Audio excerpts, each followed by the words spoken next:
चलिए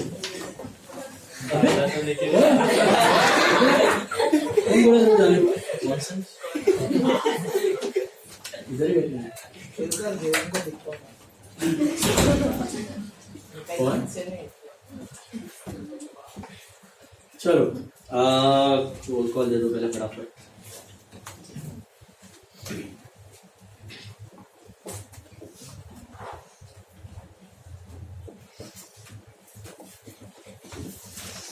क्या रिवाइज किया टर्म्स?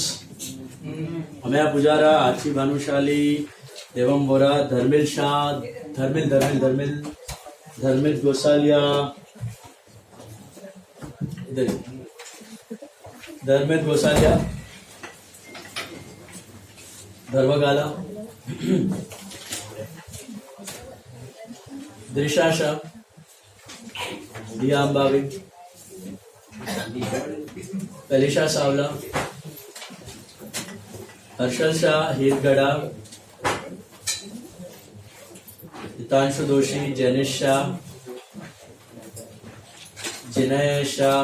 क्या कंप्लीट सर? क्यों बाकी? कभी आया था तू? 2 दिन पहले आया था। मुझे रात को आया। आज कैच कर लेना, नेक्स्ट टाइम फिर पीटी होगा नहीं। जिया मेहता, काव्या दवे, खयाली शाह, खुशी एंड मान्या, नील एंड ओम। उनको ठीक है अभी? क्या complete? You guys remain absent and you have to go through the videos. Concept miss हो गया अभी नहीं समझेगा क्लासिफिकेशन। मम्मी को बोलो फोन करना। पलशानम दिख रहा है। परम मोदी, प्रिशा जोशी, प्रिशा पाटिल, प्रियंका थडानी, प्रियांश गोलेचा, रियान मकवाना, रोहन नागरिया, सानवी मेहता, सिद्धि बोरा, सोहम मेहता, स्तुति ठक्कर, तियाना शाह, त्विषा पिपलानी, वंश डेढ़िया, वंश संघवी, वायुन राठौड़, विश्वास सेठ, वृष्टि कामदार एंड विश्वा वधार, राइट? वादर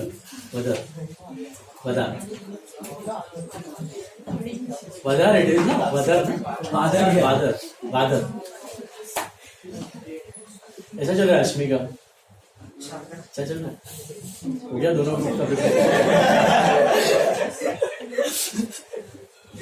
अभी आएगा ना? दोनों दिया ना? ऐसा क्या था? चलो कोई है फर्स्ट बैच वाला? No one? चलो बढ़िया। So we started with classification. Are you all comfortable with the terms? Book keeping के टर्म्स जो हमने डिस्कस किए थे सारे के सारे। लास्ट वाले 2 थे जो सॉल्वेंट इनसॉल्वेंट, वो समझ में आए थे।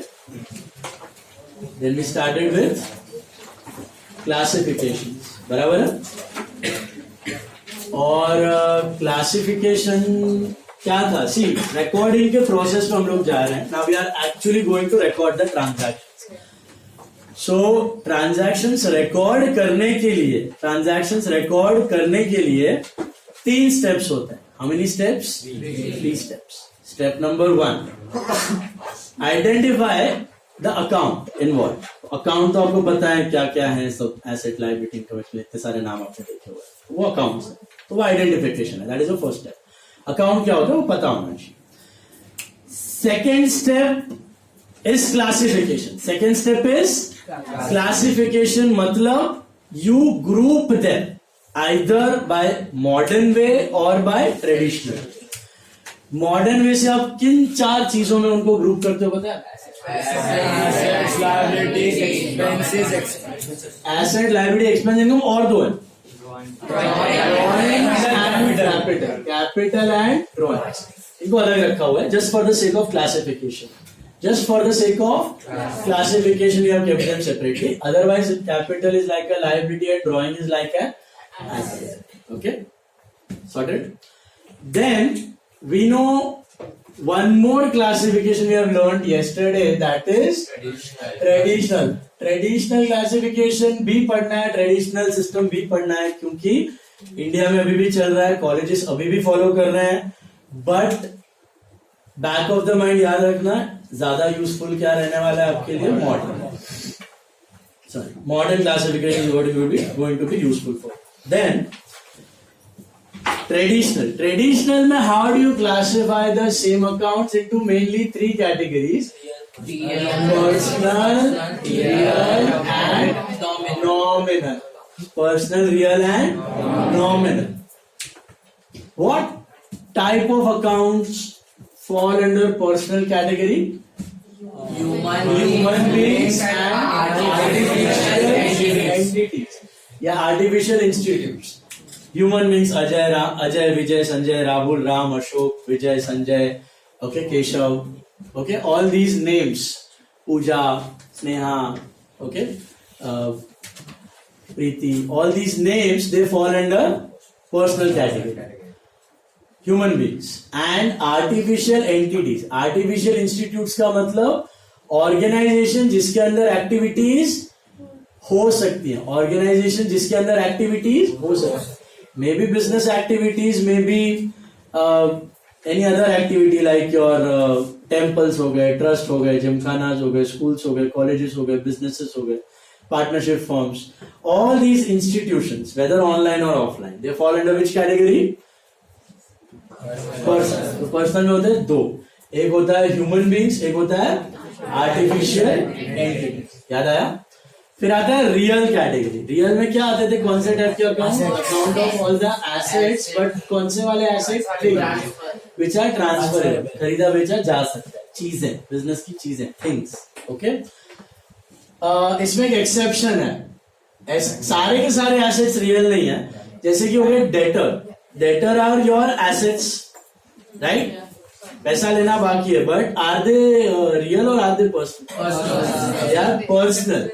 Debtors are personal because they are humans, human beings. So debtors fall under personal category. Remember? Whereas bank also, bank is an artificial entity, but वो भी एसेट है. बैंक में आपका पैसा पड़ा हुआ है, right? So bank is an asset, but it is not real. It is personal. Artificial entity is still personal. So debtor and bank, they are exceptions. They are real. They are assets, but they are not real. They are personal. Remember that. So personal के अंदर क्या आता है? Human beings and artificial entities. Real के अंदर all the assets, things which are transferable.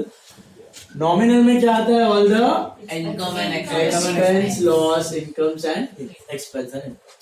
तो अगर आप मैच करो तो expense, income are taken care of by nominal. Assets मोटा मोटी are taken care of by real, and liabilities मोटा मोटी are personal. Majority all personal accounts are liabilities in general. Personal majority they are liability, real majority they are assets, and income expense they are nominal. Is this clear? All of you got this? इसके basis पे हमने classification शुरू किया था terms देख के. उसमें से आई थिंक हमने 15-16 टर्म्स किए थे, 18 टर्म्स किए थे, और मैंने आपको एक असाइनमेंट भी दिया था. क्या था वो याद है? बिजनेस के पास सरप्लस कैश पड़ा है तो वो क्या कर सकता है? इन्वेस्ट कर सकता है. कहीं पे भी इन्वेस्ट कर सकता है, राइट? बिजनेस में जेठालाल को दिख रहा है कि कुछ अपॉर्चुनिटी नहीं है, धंधा मंदा चल रहा है, डिमांड स्लैक है, तो वो क्या करेगा? पैसे को कहीं इन्वेस्ट कर देगा. तो investments are what? Real and asset. Just like cash is real and asset.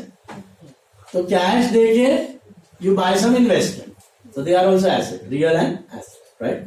अभी कहाँ इन्वेस्ट कर सकते हो आप, वो मैंने आपको बोला था ढूंढ के लाने के लिए, और उसके प्रोज एंड कॉन्स. तो एनीवन हैज फाउंड आउट कुछ? या कहाँ इन्वेस्ट कर सकते हो? सबसे पहले एक एक करिए. गोल्ड है, बहुत बढ़िया. स्टॉक्स मतलब share. Real estate that is property. Government bonds very good. Mutual funds बहुत बढ़िया. Sorry, fixed deposit very good. PPF public provident fund. SIP है ना, I'll come to that. SIP is not a different investment. Yes. AVP. किसान विकास पत्र. KVP. Yes. किसान विकास पत्र. Yes. और crypto is not an investment. It is fact. I'll tell you why. और Bitcoin is crypto. Life insurance policy में कभी invest नहीं करना चाहिए. I tell you why. They are also not investment. ELSS equity linked saving scheme. ELSS बहुत बढ़िया. Very good. Equity that is share stocks. वही हो गया. और property gold bonds debentures. Debentures भी होते हैं. यस. और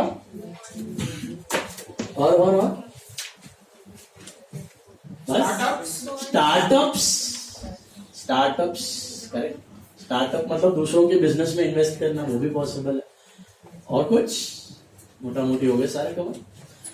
अभी इनका मीनिंग गोल्ड तो सबको पता है. Pros and cons. गोल्ड का एडवांटेज डिसएडवांटेज. भाव बढ़ते जाता है. कभी बढ़ता है कभी कम होता है, कभी बढ़ता है कभी कम होता है, but over the period of time बढ़ते जाता है. यस. गोल्ड सबको पसंद है. और high liquidity. Very good. What is liquidity? जब बेचने जाओ ताबड़तोड़ पैसा मिल जाना चाहिए. तो लिक्विडिटी भी हाई होती है. जब जाओ इधर जवेरी बाजार में जो गोल्ड चाहिए बेचो, मिल जाएगा पैसा. हाईली लिक्विड है. हाँ. लो रिस्क है. रिस्क कम है इसमें. ओके. रिस्क इज लेस क्योंकि वैल्यू कम होने का सवाल नहीं है. True.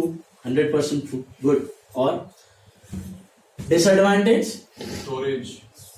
Storage is a disadvantage. Correct. Physical gold का storage is a disadvantage. But अभी तो पेपर गोल्ड भी आ गए.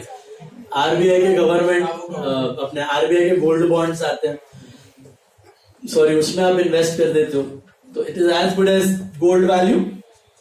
उल्टा उससे ज्यादा वैल्यू. एंड फिजिकल स्टोरेज का लफड़ा नहीं. अभी डीमैट गोल्ड भी आ गया. Online gold, digital gold. Yes. Physical खरीदने की जरूरत नहीं है. Yes. Dharmit wanted to ask. Returns are long term. अच्छे खासे रिटर्न मिल जाते हैं. रिटर्न्स पर हम लोग बाद में आते हैं. तो these are all positive points of good.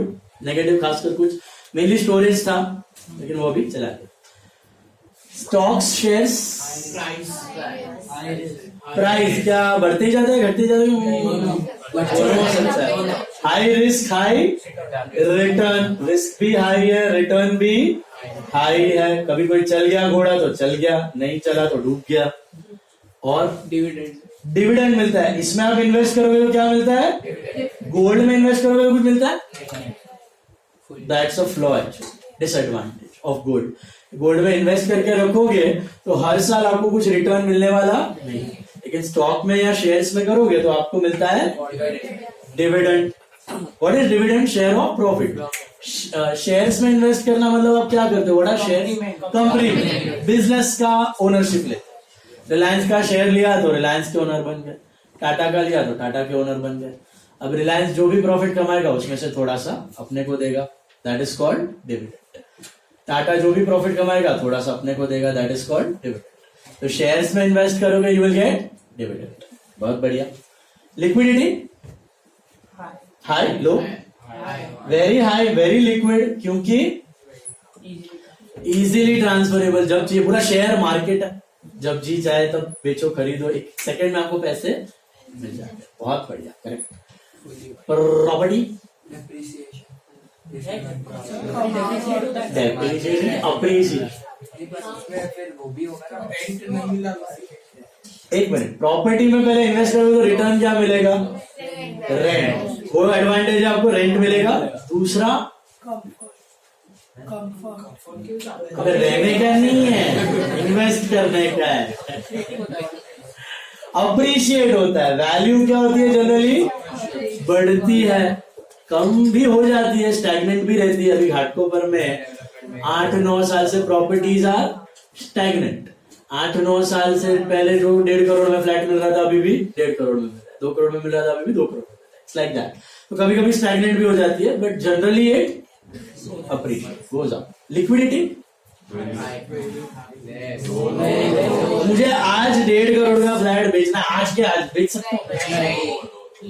Very low liquidity, बहुत लोहे के चने चबाने पड़ते हैं प्रॉपर्टी बेचने के लिए, मतलब है, but liquidity is very less. बेचने में बहुत टाइम निकल जाता, आज बेचने निकालोगे 4-5 महीने बाद कहीं बिकेगा। गवर्नमेंट बॉन्ड्स क्या होते हैं?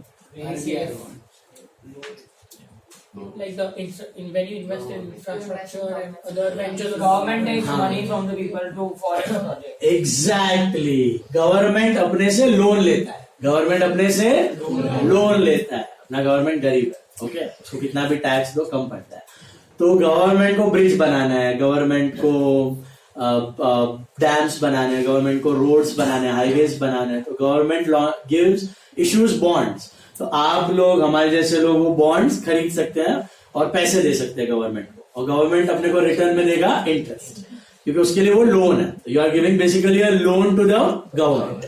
तो government bonds are like loan to government, loan to government. तो उस पर आपको क्या मिलता है? Return, interest. प्रॉपर्टी पे आपको क्या मिलता है? रेंट। शेयर्स पे आपको क्या मिलता है? डिविडेंड। गोल्ड में आपको क्या मिलता है? फुल। कुछ, ओके। So government bonds, और advantage of government bonds, low risk, very good. पैसा डूबने का सवाल है ही नहीं, गवर्नमेंट कभी डूबने वाला है ही नहीं, पैसे मिलेंगे, पक्का मिलेंगे, बराबर है।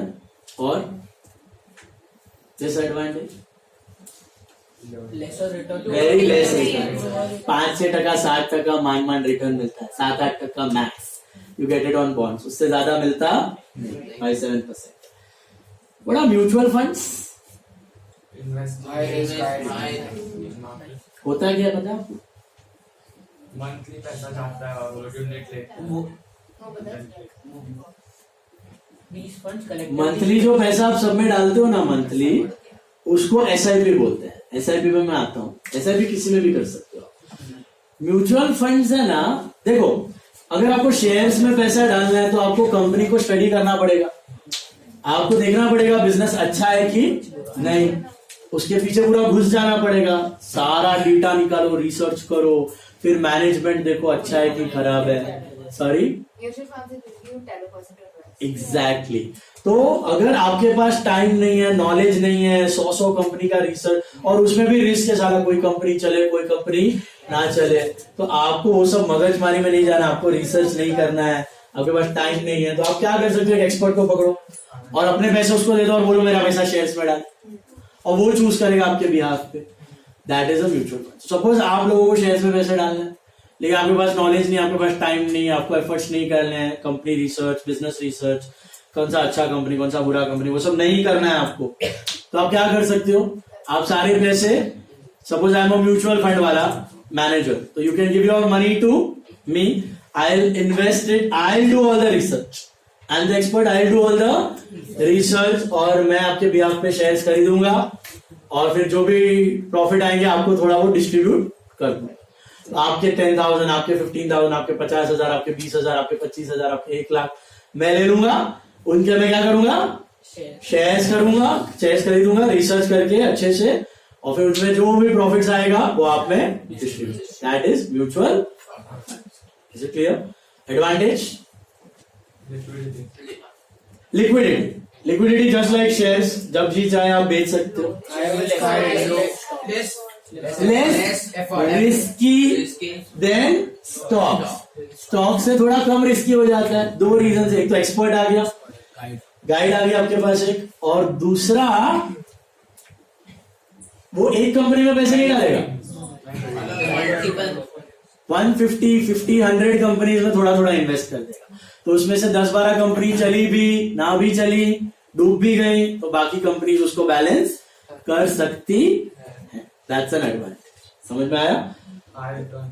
High returns, good returns, 15-16%, 15-16% on an average, या 12 से आप 16% पकड़ लो, 12 से 16% का रिटर्न म्यूचुअल फंड्स की, 12 to 16% का रिटर्न्स आ जाता है म्यूचुअल फंड्स में. ओके, रिटर्न्स पे आते हैं, सबके रिटर्न्स बताऊंगा. एफडी क्या होता है, पता है सबको? बैंक में पैसे डाल दो, लो रिटर्न्स, हार्डली 5 to 6% का रिटर्न्स मिलता है यहाँ पे आपको, बराबर है. 5 to 6% का returns and very less risk. पैसा कभी डूबने वाला नहीं है, पैसा कभी डूबने वाला नहीं है. What about liquidity? Very liquid. जब जी चाहे एफडी तोड़ सकते, जब जी चाहे तभी एफडी तोड़ सकते हो.